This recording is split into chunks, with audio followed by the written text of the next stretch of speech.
She sat down, and the whole room felt like it was waiting for someone to knock something out the park. When Quentin Tarantino cuts an actor loose, it never fades into a slow goodbye. It hits like a bomb going off. Tarantino doesn't slowly step away from people. He wipes them off his map with the confidence of a man who's rewritten Hollywood twice over. That moment he snapped back with, "I'm not your slave and you're not my master, you can't make me dance to you," showed exactly how he moves. With Tarantino, subtlety doesn't live here. He's the type who will defend a performer with everything he's got or flip the entire table the second he feels betrayed. To him, loyalty is cinema, and betrayal is a plot twist you don't come back from. For more than 30 years, he's been dropping genre-shifting fire. Reservoir Dogs, Django Unchained, Inglourious Bastards. Each one cooked with style, attitude, and total command. Please subscribe. It means a lot to me and costs you nothing. His sets are sacred to him, and his casting, sharp like a blade. When the vibe is off, he doesn't tweak it. He hits eject without blinking. People call him obsessive, brilliant, difficult, even revolutionary. But behind all that genius is a line in the sand. Step on the wrong side and you're not just dropped. You get written out like you never existed. Pulp Fiction, Jackie Brown, The Hateful Eight prove that his dialogue isn't just dialogue. He writes modern myths. And those myths only breathe when actors match his energy, not fight it. When they don't, the collision is explosive. He's worked with icons like Uma Thurman, Samuel L. Jackson, Christoph Waltz, and Brad Pitt. But not everybody gets invited back. Some stars walked away, others were pushed out, and a few were straight up locked out of his universe forever. Here are 6 actors Quentin Tarantino iced out, and the reasons he never turned around. Number 1, George Clooney. On paper, Clooney and Tarantino seemed like they should have been the perfect team. They linked up for From Dusk Till Dawn, that wild vampire crime mashup that gave Clooney his first real movie breakout while letting Quentin flex as screenwriter and co-star. The movie became a cult classic, but the partnership didn't grow into anything more, and the explanation wasn't tucked away in gossip. It came straight from Tarantino's mouth years later. He said it flatly, no hesitation, no sugarcoating. George Clooney is not a movie star. Just like that, a clean, sharp hit. And he didn't stop there.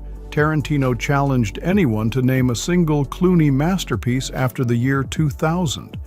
Clooney didn't stay silent. He admitted the comment irritated him, then fired back by pointing to Ocean's 11 Syriana and Michael Clayton as proof he earned his lane. By the time all that back and forth settled, the respect between them was cracked beyond repair. Tarantino's criticism wasn't some random jab. The man is a purist through and through. He wants actors who disappear into the role, not ones who show up carrying that polished red carpet shine in every frame. To Tarantino, Clooney wasn't dangerous or raw. He looked like the face of safe Hollywood, the exact opposite of Quentin's world built on grit, vengeance, and beautiful chaos. After From Dusk Till Dawn, Clooney vanished from Tarantino's universe like someone closed a door and locked it from the inside. No cameos, no scripts, not even a rumor of a reunion. And for a director who loves recycling his favorites across decades, that quiet distance said everything loud and clear. Clooney kept rising, Oscars, directing success, massive franchises, but inside Tarantino's vocabulary, his name faded like it never mattered. Whenever journalists asked Quentin about him, he never budged. No softening, no nostalgia, no maybe one day. Just that signature cold silence that carried a small sting of disrespect. In a business where relationships are worth more than contracts, Clooney wasn't clashed with. He was edited out, clean and quiet. And in Tarantino's world, getting erased is harsher than any on-set fight or heated quote. Number 2, Bruce Willis. When Pulp Fiction blew up in 1994, it didn't just redefine cool. It resurrected careers with the force of an earthquake. For Bruce Willis, the timing couldn't have been better. He'd been drowning in box office flops and rough reviews. Color of Night, Striking Distance, Hudson Hawk, none of it was hitting. Tarantino tossed him a lifeline, but behind the scenes, the spark between them never turned into anything real. Willis's trademark sarcasm and old-school Hollywood confidence didn't always land well with Quentin's obsessive, detail-locked style. To Tarantino, every line is gospel, every beat is set in stone. And Willis, known for improvising and taking control, didn't always walk in rhythm with that. He brought star power, but Tarantino wanted full dedication, not someone who kept one eye on their own image. Crew members later said the tension was obvious, like something thick hanging in the air that no one dared to comment on. While Travolta and Samuel L. Jackson became part of Tarantino's inner circle forever, Willis stayed on the outside looking in. No next project, no reunion, no warm stories shared over the years. Quentin praises the Pulp Fiction cast all the time, but somehow his words always skip over Willis, never landing on him. It's not open beef, it's something colder than that. It's silence, and in Tarantino's universe, that silence speaks louder than any insult ever could. Tarantino treats his favorite actors like his own personal squad, pulling them back film after film like a tight little repertory crew. But Bruce Willis' absence? That silence hits harder than any quote he could have said. Willis stayed professional, never throwing shade at Quentin, but he also never fully admitted how Pulp Fiction dragged his career back to life. And in Tarantino's world, loyalty is the ticket to legacy. Step out of rhythm, and you're gone without a warning. Willis had one moment in the spotlight, delivered a few powerful scenes, and then disappeared from Tarantino's universe for good. Which brings us to number 3, Lawrence Tierney. Tarantino cast him as the old-school muscle in Reservoir Dogs, a stone-faced noir legend with real menace, the kind of presence Quentin lives for. On paper, it was perfect, until the cameras rolled and everything went off the rails. Behind the scenes, Tierney wasn't just difficult, he was unpredictable in ways that made the whole set tense. He'd forget lines, snap at the crew, and butt heads with Tarantino non-stop. At one point, he even got into a full-blown screaming match with Quentin over something as simple as blocking a scene. And when Tierney stormed off, Tarantino didn't let it slide. He followed him outside and fired him right there on the spot. Later, Quentin described the experience like dealing with your senile uncle who's off his meds, and he wasn't being dramatic. Everyone else confirmed the chaos. Michael Madsen even said Tierney's presence shifted the energy so much that every day felt like a gamble, like they were waiting to see if the scene would blow up before the camera even rolled. For a perfectionist like Tarantino, who builds everything on rhythm and precision, it became impossible to keep going like that. And here's the wild part. Quentin was only 29, directing his first feature, but he still didn't hesitate to cut Tierney loose. It wasn't just business. It hit him personally. He had written Joe Cabot specifically for Tierney, but once the vibe turned toxic, Quentin mentally checked out long before filming wrapped. After Reservoir Dogs, Tierney vanished from Tarantino's world completely. No cameos, no reunion, no phone calls, not even a casual mention in interviews. And even as Reservoir Dogs became a cult classic, Quentin kept Tierney's name locked away in silence. No stories, no tributes, no warm memories. Just a missing piece, like Tierney erased himself from Tarantino's history. When someone crosses a line Tarantino carves, it's not written in sand, it's carved in concrete, and once you land on the wrong side of that concrete, you're stuck there forever. Number 4, Spike Lee. This wasn't creative tension or quiet disagreement. This was a full-blown public clash between two giants fighting over race, authorship, And who has the right to tell which stories? Spike Lee never holds his tongue, and when Jackie Brown hit theaters in 1997, he took aim straight at Quentin's use of the N-word. Spike said, "I'm not against the word, I use it, but Quentin is obsessed with it. What does he want to be? An honorary black man?" That wasn't just critique. That was a strike at the heart of Tarantino's entire style. And Quentin didn't let it slide, not even a little. His response came back sharp, cold, and unapologetic.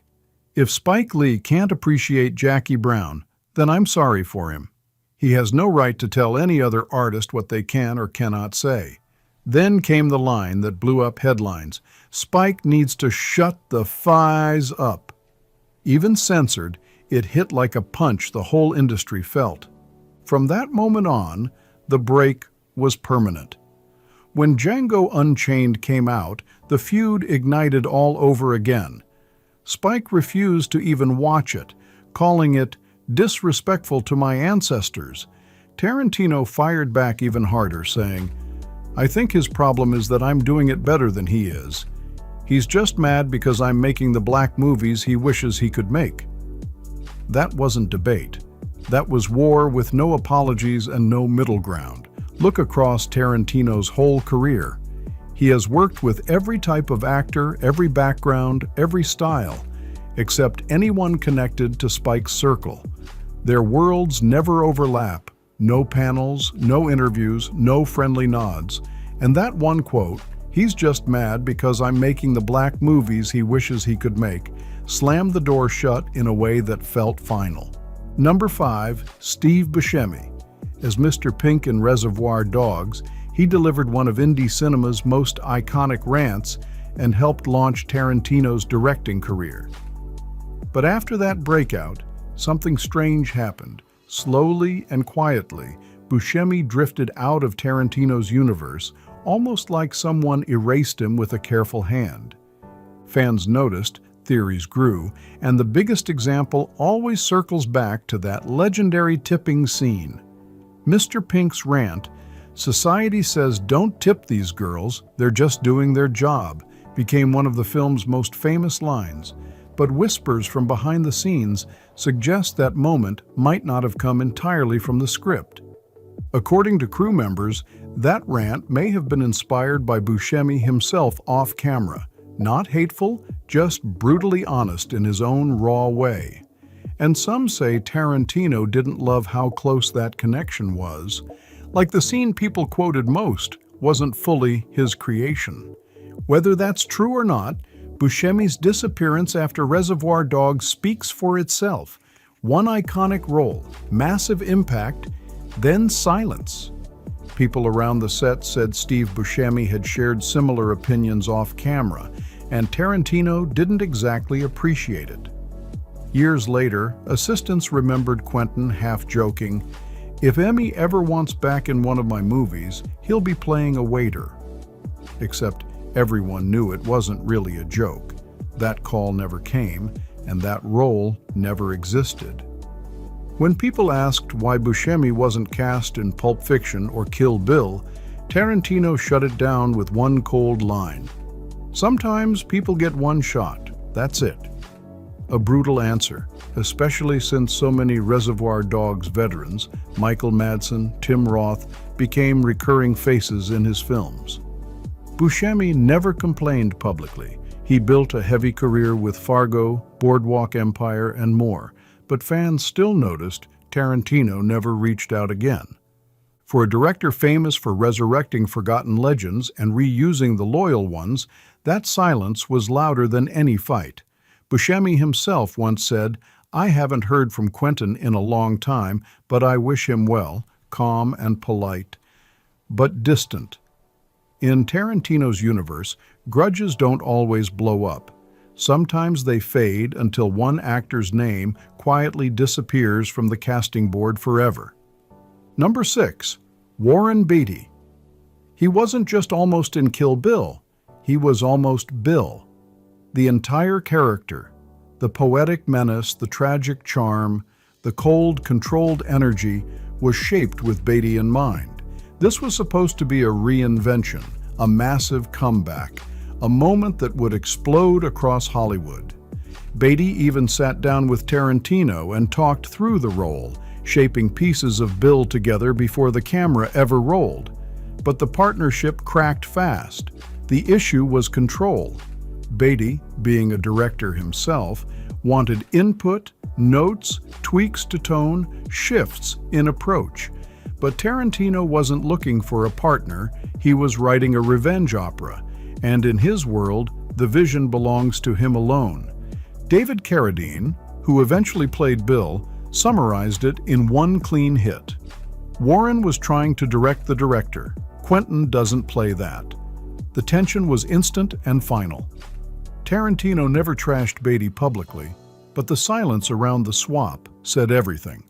When a reporter later asked why the casting changed, Quentin kept it tight. It wasn't going to work.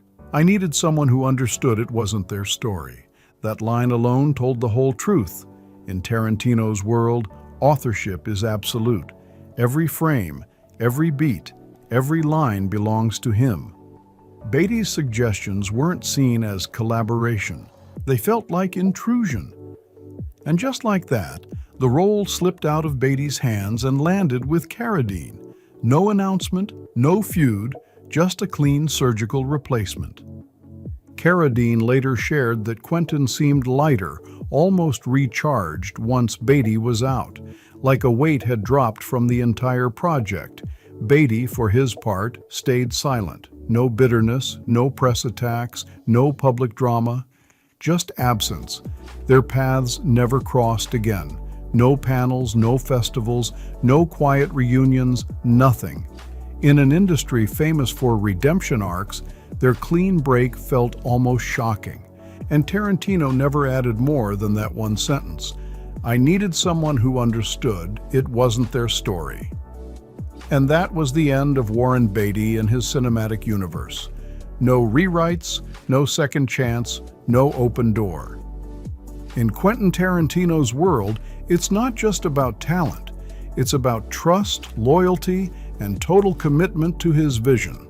Step out of sync, and your name, no matter how legendary, fades out of his script with no warning. No rewrites, no reunions, just silence. Like, share, and subscribe to Golden Scape for more untold stories from behind the camera, and drop a comment telling us which actor you think should have been on this list.